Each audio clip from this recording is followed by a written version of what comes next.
Hello students, आइए आज हम आपको डोमेन और रेंज ऑफ फंक्शन सिखाते हैं। सपोज दैट हमने एक डोमेन और रेंज सिखाने के लिए एक एग्जांपल चूज किया है जिसमें हम आपको बताएंगे इसके द्वारा कि डोमेन और रेंज होता क्या है। सबसे पहले हम डोमेन जाने, डोमेन किसे कहते हैं, डोमेन क्या होता है।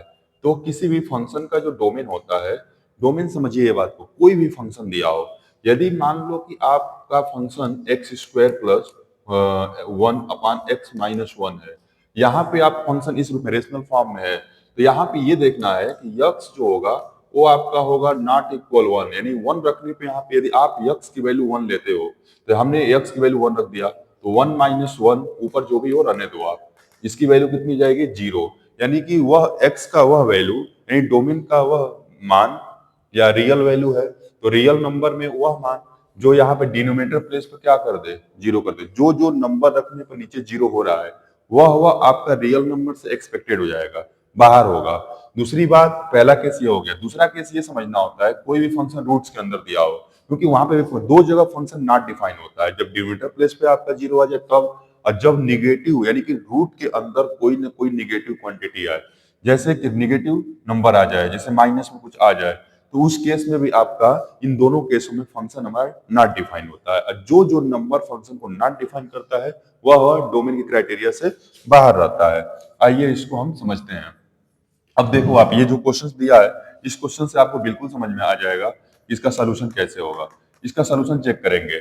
यहाँ पे हमने क्या लिया है फंक्शन की 9 - x²। 9 - x² में यदि आप x की टेक करते हो, x की वैल्यू, या इस x² को नेगेटिव पॉजिटिव दोनों ले सकते हैं। यदि x की वैल्यू आप +-3 रखते हो, तो जब x में +-3 लेंगे तो हमारा फंक्शन की वैल्यू होगी वो आपकी 0 आएगी उस केस में, यानी +-3 पे। यदि आप उससे बड़ी कोई संख्या लेते हो, आप यहाँ देख लो फिगर पे, यहाँ 0 है, यहाँ पे मान लो 3 है, यहाँ -3 है। यदि 3 के बाद कोई भी नंबर आप यहाँ रखोगे तो जो भी यहाँ क्वांटिटी आएगी उसको 9 में से घटाया जाएगा तो निगेटिव देगा। इधर भी आप कोई नंबर लोगे, उसका स्क्वायर करोगे, घटाओगे, तो भी आपका वो निगेटिव नंबर आएगा।